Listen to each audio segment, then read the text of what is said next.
오늘 우리가 읽은 성경 말씀은 예루살렘 초대교회에 일어난 놀라운 사건을 기록하고 있습니다.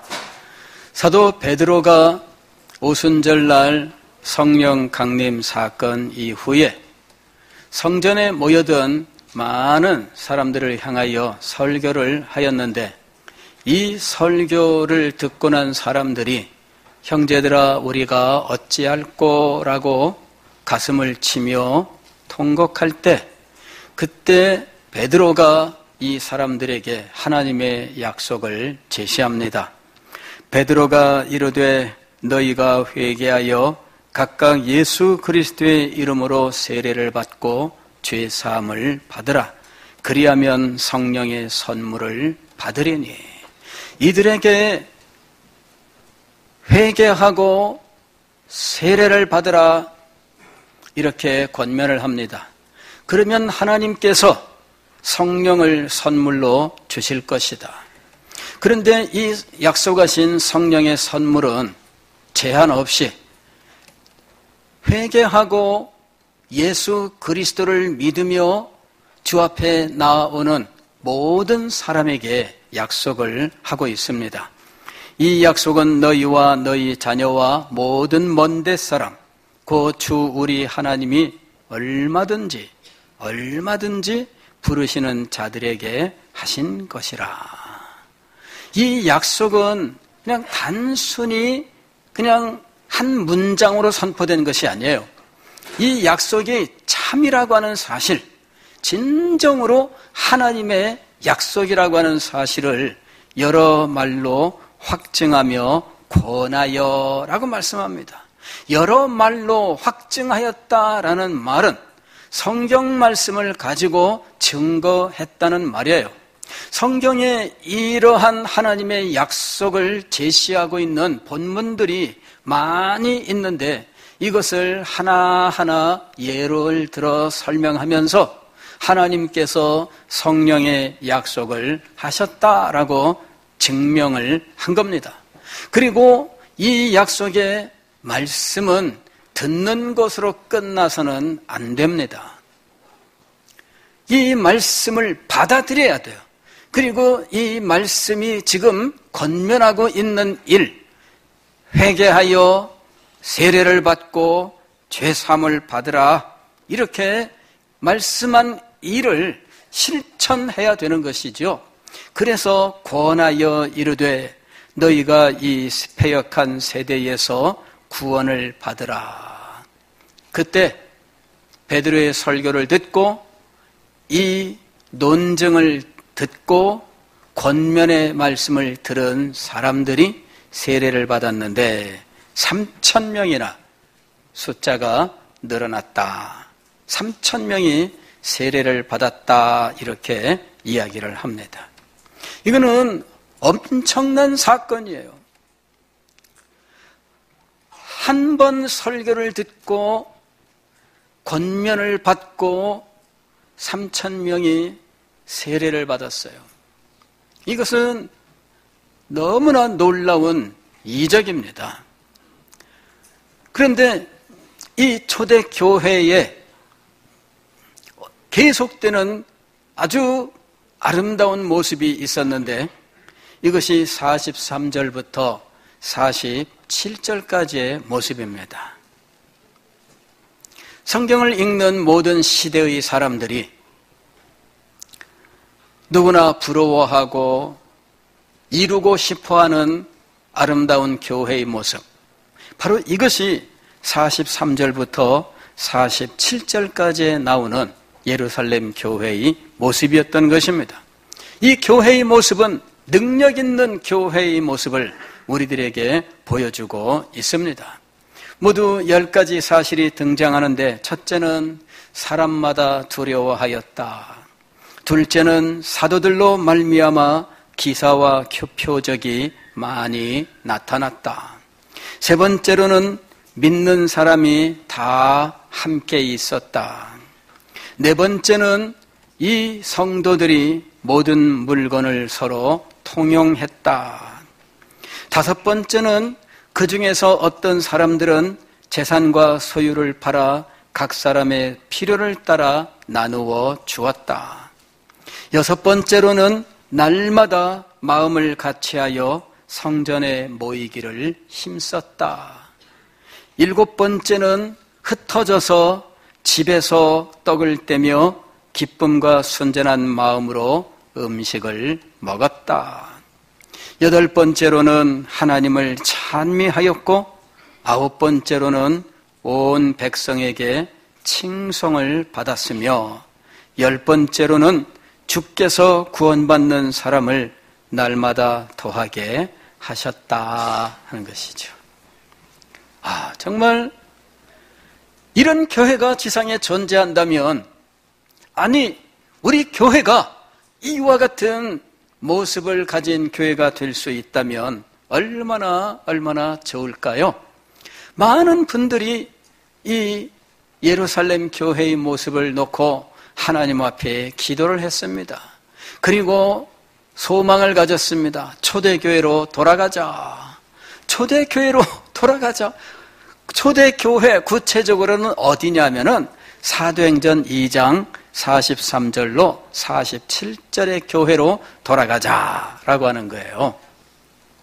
자, 그러면 이런 교회, 모든 시대, 모든 사람들이 부러워하고 도달하기를 원하는 이 모범적인 교회, 이 능력 있는 교회는 어떻게 해서 이루어지게 되었을까 하는 것이죠.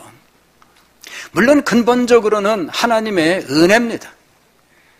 하나님께서 이들에게 은혜 베푸기를 원하셔서 은혜를 한량없이 베풀어 주셨기 때문에 이런 일이 일어난 것이 맞습니다. 그러나 이런 은혜를 받기 위해서 사도들과 또 일단의 성도들과 또 사도들의 말씀을 듣고 주님 앞에 돌아온 모든 성도들이 무엇을 어떻게 했느냐 하는 것이죠. 오늘 우리가 읽은 성경 말씀이 바로 그것을 설명해 주고 있는 말씀입니다. 38절로 39절 말씀을 보면 베드로가 설교하면서 회개하고 예수 그리스도의 이름으로 세례를 받고 죄 사함을 받으라. 그리하면 성령을 선물로 주실 것이다. 이렇게 성령의 약속을 제시해요. 그리고 이 약속을 받고 마음속에 성령의 선물을 사모하는 사람들이 사도의 권면을 따라서 세례를 받습니다. 세례를 받고 끝나는 게 아니에요. 우리 오늘 중고등부 우리 여러분들 중에도 세례를 받은 사람들이 있잖아요. 유아 세례를 받고 또 입교를 한 사람들이 있지요. 또는 유아 세례를 받지 않아서 세례를 받은 사람들이 있어요. 그러면 이제 모든 것이 끝나는가? 그렇지 않습니다. 오늘 우리 말씀을 보면 뭐라고 되어 있어요? 41절 이하에 보면은 그 말을 받은 사람들은 세례를 받음에 이날의 신도의 수가 3,000이나 더하더라. 그런데 이 세례를 받은 사람들이 무엇을 했을까요? 42절에 그들이 사도의 가르침을 받아 서로 교제하고 떡을 떼며 오로지 기도하기를 힘쓰니라. 무엇인가 이 사람들이 열심히 한 일들이 있습니다. 힘썼다. 무엇에 힘썼느냐 하면 사도들의 가르침을 받아, 즉 하나님의 말씀과 그 뜻을 배우는 데 힘썼어요. 두 번째로는 서로 교제하고 이랬습니다. 서로 교제하고, 이 교제하고는 무엇을 의미하느냐 하면 서로 받은 은혜를 나누고라는 말입니다. 하나님께 받은 은혜가 있어요.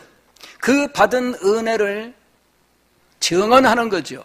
그럴 때 저 사람에게는 하나님이 이렇게 역사하시고 이런 은혜를 주셨구나 하면서 내 마음속에도 하나님의 은혜에 대한 감동이 와요. 내가 받은 은혜를 이야기할 때에 다른 성도들이 동일하게 내가 받은 은혜에 감동을 받습니다. 여러분, 이 교제가 참 중요해요. 교제가 있으면 마음속에서 더욱더 은혜 가운데 나가고 싶은 마음이 일어나요. 그런데 교제하고 난 다음에 더 까불고 더 장난치고 더 산만하게 되고 하였다면 교제의 성격이 전혀 달라지는 거예요. 저도 참 그런 경험을 많이 했어요. 청년 시절에 함께 청년부 활동을 하던 분들과 만나서 대화를 하면 참 그 대화 속에서 깨닫는 것들이 참 많았어요. 어떤 분하고는 청년부 토요일 날 집회를 마치고 나면 헤어지기가 아쉬워서 그 집에 가. 그 집에 가서 라면 끓여 먹고 그 다음에 새벽 2시까지 같이 이불 깔고 누워서 도란도란 이야기하다가 졸립니다. 잠들면 끝납니다. 그러면은 그래요. 그러고서는 나는 그분이 이야기하는 소리 듣는 동안에 자장가처럼 듣다가 잠드는 거죠. 근데 그러한 교제 속에서 함께 기도하고 함께 노력하고 하다 보니까 이 청년부가 부흥하기 시작을 해요. 여러분, 그냥 일어나지 않습니다. 성도의 교통 속에 서로 은혜를 나눠야 돼요. 그럴 때 받은 은혜가 더 커지게 되어 있어요. 여러분, 부흥이란 그냥 일어나는 것이 아닙니다. 어떤 사람들을 하나님께서 부르시고 그 사람들에게 은혜를 주셔요. 그 사람들은 은혜의 교제를 통해서 하나님께서 베푸신 것들이 그 마음을 사로잡고 더욱더 충만하게 됩니다. 그러면서 하나님의 역사를 이루기 시작하는 거예요. 내 시작은 미약하였으나 내 나중은 창대하리라. 욥의 친구들이 욥에게 하였던 이 말은 오늘 우리에게 진실입니다. 그냥 이루어지는 것이 아닙니다. 서로 교제하고 떡을 떼면은 사랑의 교제 애찬을 이야기하는 거죠. 이런 떡을 떼며 그 다음에 오로지 기도하기를 힘쓰니라. 여기서 지금 말씀하고 있는 것은 우리가 소위 은혜의 수단이라고 말하는 것들이에요. 하나님께서 우리에게 은혜를 받을 수 있도록 우리가 은혜 받는 방편을 주셨어요. 이것은 은혜 자체는 아닙니다. 그러나 이것은 은혜를 받을 수 있도록 주님께서 우리에게 주신 수단인 거예요. 그것은 크게 4가지입니다. 첫째는 말씀. 둘째는 세례. 셋째는 성찬. 넷째는 기도입니다. 그냥 이 세례와 성찬을 한데 묶어서 성례라고 불러요. 그래서 일반적으로는 말씀과 성례와 기도라고 이야기하지만 구체적으로는 4가지예요. 말씀, 두 번째로는 세례, 세 번째로는 성찬, 네 번째로는 기도입니다. 이 4가지를 은혜의 수단이라고 하신 거예요. 이 수단을 부지런히 활용을 하게 되면 우리에게 하나님의 은혜가 넘쳐나게 되어 있습니다. 자, 4가지의 수단을 어떻게 활용할 것이냐? 말씀은 곧 성경을 의미하는 거예요. 그래서 성경을 부지런히 활용을 해야 되는데 성경을 활용하는 방법. 주여 오늘 하루 일진을 보겠습니다. 무슨 일이 있을까요? 알아맞혀 주세요. 착! 내 이름을 위하여 성전을 건축하지 못하리라 하셨는데, 이건 마음에 안 드네. 하나님, 두 번째 다시 하겠습니다. 그리고는 믿습니다. 첫 번째로 곧 모든 소와 양과 들짐승이며, 이게 무슨 의미지? 이거 특별히 의미가 잘 안 오네. 주여 33번입니다. 그래서는 이제 다시 한번 첫눈에 보이는 걸 읽어야 돼요. 이스라엘 자손의 온 회중과 그들 중에 거류하는 타국인도 사함을 받을 것은 주여 감사합니다. 드디어 마음에 드는 게 나왔어. 자, 하나님의 말씀을 활용하는 건 뭘 의미하는 걸까요? 이것이 글로 우리에게 주어진 거예요. 그리고 이 글로 주어진 것은 우리에게 말로 선포되었던 것들이에요. 그래서 글과 말을 활용하는 것이 말씀을 사용하는 방식입니다. 글은 어떻게 활용해야 될까요? 읽어야죠. 그래서 성경 읽기가 중요한 거예요. 그냥 기계적으로 읽는 것이 아니라 은혜를 사모하는 심정을 가지고 성경을 읽으라는 것이죠. 오늘 여러분들에게 교회 요람을 나누어 드릴 겁니다. 요람에 보면은 1년 12달 그 교회 일정이 나와 있는데 거기에 맥체인 성경 읽기 표가 들어가 있어요. 그걸 활용해서 여러분들이 성경을 읽되 어떤 심정을 가지고 읽어라? 은혜를 사모하는 마음을 가지고 읽어라. 저희 친구 목사님은 아들들에게 성경을 읽히기 위해서 이렇게 이야기를 했습니다. 너희들에게 용돈은 없다. 너희들이 용돈을 벌어서 써라. 이렇게 얘기를 했습니다. 그러면서 집에서 용돈을 벌 수 있는 길을 제시해 놨어요. 아버지 구두를 닦으면 1,000원. 이렇게. 그래서 아이들이요, 아빠 구두를 열심히 닦습니다. 왜? 이게 1,000원짜리 아르바이트예요. 그래서 엄마 설거지 도와주면 2,000원. 이 아들들이 서로 엄마 설거지를 하려고 합니다. 왜? 2,000원을 벌어야 되거든. 형이 동생을 밀어냅니다. 야, 내가 할 거야. 형, 내가 할게. 왜? 이게 아르바이트예요. 그런데 또 무엇이 있었냐면은 성경 읽기가 있었어요. 성경을 읽는데, 한 장 읽는데 100원. 이렇게 정해놨습니다. 그래서 이 아이들이 성경을 읽어요. 하루에 성경 10장을 읽고, 아빠 성경 10장 읽었어요. 그래? 그러면 1,000원. 이래가지고 이 아이들이 집에서 아르바이트를 해가지고 용돈을 벌어 쓰는 거예요. 여러분들은 어때요? 여러분들은 그냥 주시죠? 예. 근데 이 목사님 댁 아들들은 성경을 읽으면 100원씩을 받았어. 한 장에 100원. 제가 속으로 그 말을 듣고 생각했습니다. 얘네들이 성경을 읽을 때 성경이 정말 그 마음속에 은혜롭게 작용할까? 여러분 생각엔 어때요? 성경을 읽는 목적이 무엇일까요? 단지 읽는 것이 목적일까요? 은혜를 받는 것이 목적일까요? 은혜를 받는 것이 목적이죠. 그렇다면은 은혜를 받을 수 있는 마음을 준비하는 것이 중요해요. 성경 읽기라고 하는 행위에 은혜가 걸려 있지 않습니다. 성경의 내용이 우리의 마음속에 깨달아지고 우리의 마음에 작용해야 은혜가 임하는 거예요.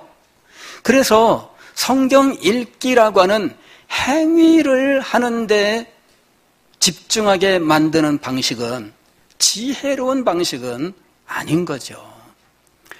성경의 내용을 이해할 수 있도록 거기에 마음을 기울이게 해야 돼요. 다시 말씀을 드리면 우리가 성경을 읽을 때에는 무작정 많이 읽는 것을 목적으로 하는 것이 아니라 성경의 말씀이 내 속에 역사하기를 소망하면서 읽어야 된다는 이야기입니다. 하나님의 말씀이 우리 속에 역사를 해야 돼요. 그래야만 은혜가 되는 겁니다.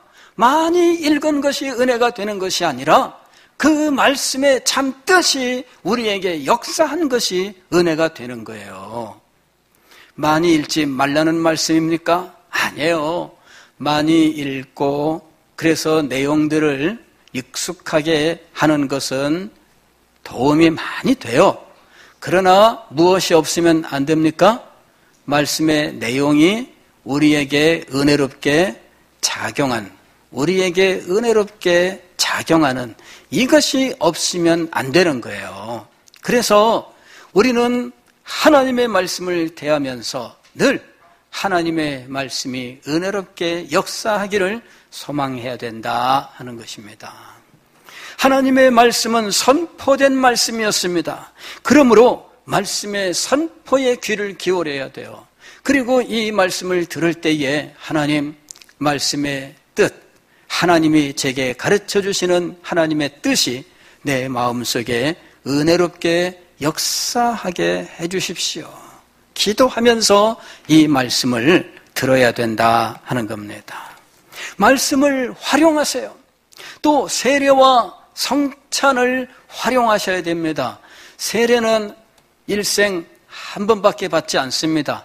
그런데 어떻게 세례의 은혜를 날마다 활용할 수 있을까요? 그것은 세례가 담고 있는 참된 의미를 우리가 늘 마음속으로 되새기는 거예요. 세례가 담고 있는 의미를 알지도 못한 채 그냥 세례만 받은 사람들이 있어요. 그러면은 세례를 받기는 받았는데 세례라고 하는 행위는 나한테 있었는데 세례로 말미암은 은혜의 역사는 나한테 없어요. 과거에 제가 어느 교회에 있을 때 집사님 한 분이 저한테 와서 이렇게 말씀하세요. 목사님, 제가 중학교 시절에 어린 시절에 세례를 받았는데 벌써 그때로부터 30년이 넘었습니다. 그때 제가 뭘 모르고 세례를 받았습니다. 다시 받으면 안 될까요? 다시 받으면 안 될까요? 여러분 어떻게 생각하셔요? 세례라고 하는 행위는 일생에 한 번만 행하게 되어 있어요. 그 행위를 반복해서 해야 될 필요가 없습니다. 문제는 뭐냐면은 세례가 담고 있는 의미예요. 예수 그리스도의 십자가로 인하여 우리에게 죄사함의 은혜가 임하는데 세례는 그것을 받게 하는 방식이에요. 예수 그리스도와 연합하는 겁니다. 그래서 예수 그리스도와 하나가 되어서 예수 그리스도의 십자가의 죽으심에 동참하고 예수 그리스도의 부활에 동참하는, 그래서 예수님의 행하신 모든 덕들이 우리의 것이 되게 하는 것이 바로 세례예요. 세례의 참된 의미는 그리스도와 하나됨입니다. 그리스도와 하나 되어서 우리의 모든 죄가 예수 그리스도 안에서 깨끗하게 씻겨지고 또 예수 그리스도 안에서 죄사함과 생명을 얻는 것을 의미하는 것이죠. 그래서 세례는 일생에 한 번 받지만 세례의 의미는 평생 걸쳐서 우리에게 역사하는 것입니다. 그래서 세례의 의미를 늘 우리가 생각해야 돼요. 내가 예수 그리스도를 믿는 자다. 나는 믿음으로 예수 그리스도와 하나가 되었다.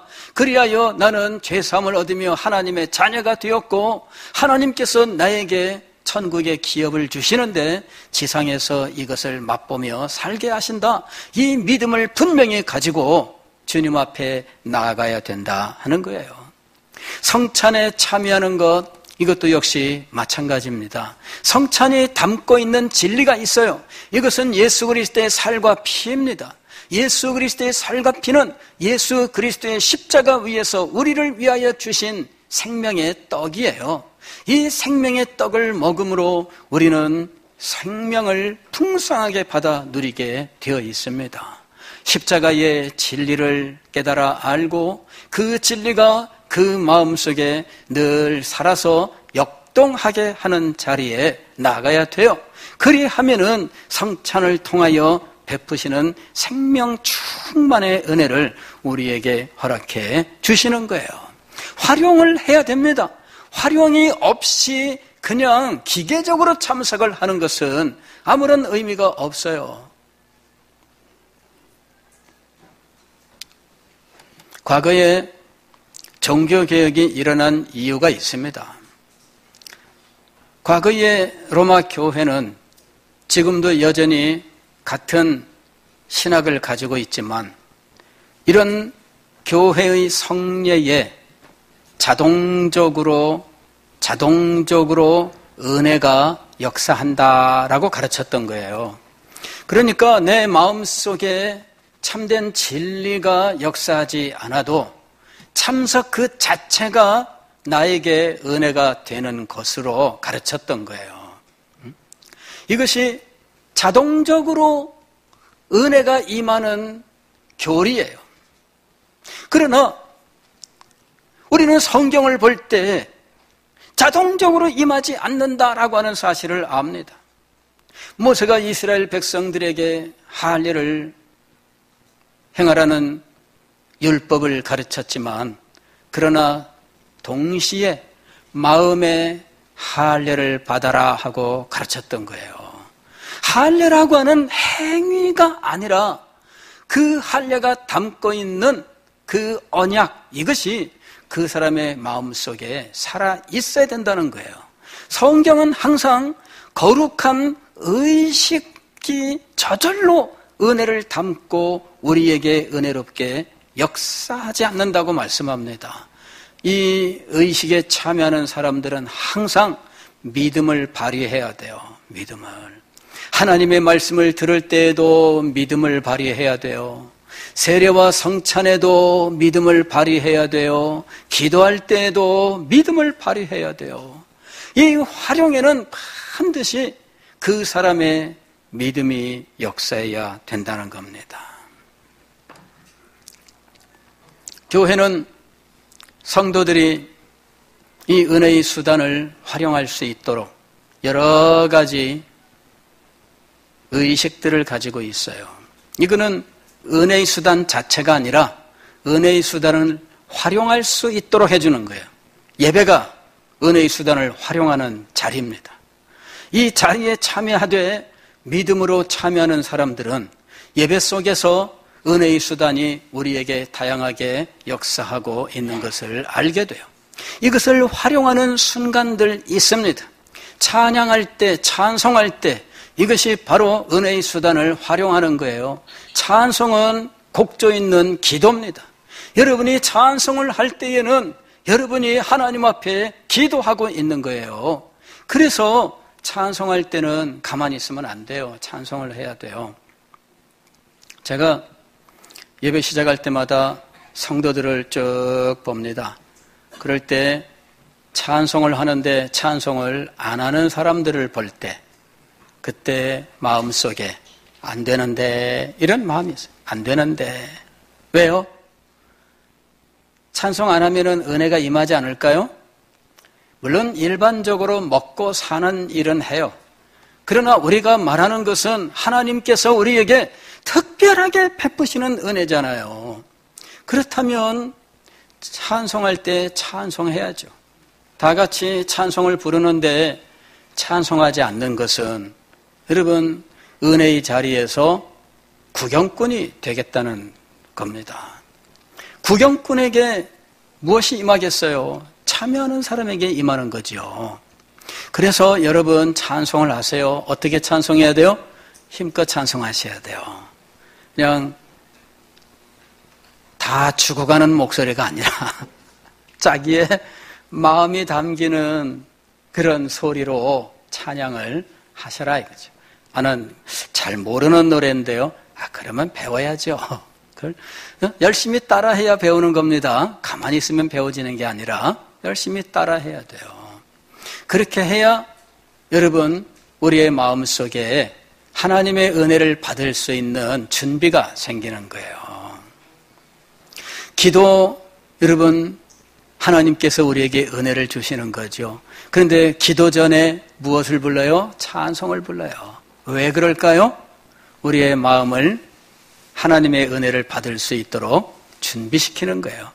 그리고 찬송 자체가 하나님 앞에 올리는 기도 내용이에요. 그래서 우리의 영혼이 기도로 딱 준비가 되는 거예요.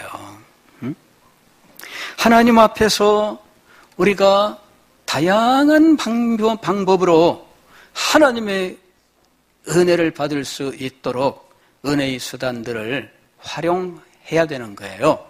우리가 성경 공부 모임을 갖습니다. 이것도 역시 말씀이라고 하는 은혜의 수단을 활용하는 거예요. 또 우리가 예수 마을 모임을 갖습니다. 예수 마을 모임을 갖는 것도 역시 은혜의 수단을 활용하는 방법이에요. 개인적으로든 교회적으로든 소그룹으로 모여서든 하나님께서 우리에게 주신 은혜의 수단들을 활용하는 것이 중요해요. 활용할 때 부지런히, 이 말이 참 중요해요. 부지런히 활용하라. 그리하면 하나님께서 우리에게 놀라운 은혜를 주시는데, 이렇게 은혜를 받은 공동체가 초대교회가 된 거예요. 그러니까 오늘 우리들은 이걸 잘 알아야 됩니다. 교회는 어느 때 은혜와 능력으로 충만케 되는가? 하나님의 은혜가 넘칠 때입니다. 하나님의 은혜가 넘칠 때. 그런데 하나님의 은혜가 넘치기를 소망하는 사람들은 무엇을 어떻게 해야 될까요? 은혜의 수단을 부지런히 활용해야 하는 거예요. 사도행전 2장에 나오는 이 초대교회는 바로 그것을 우리들에게 보여주는 거예요. 은혜의 수단을 부지런히 활용하여서 이 교회가 하나님의 은혜 충만하고 능력으로 충만하게 되었다는 것이죠. 우리 시대를 위해서 우리 교회는 소망을 가지고 있습니다. 이 시대를 위해서 하나님께 쓰임받기를 원합니다. 그러면 우리는 어떤 교회가 되어야 할까요? 하나님의 은혜가 충만한 교회가 되어야 합니다. 이것을 위하여 우리는 무엇을 어떻게 해야 될까요? 은혜의 수단을 부지런히 활용해야 하는 것입니다. 기도하겠습니다.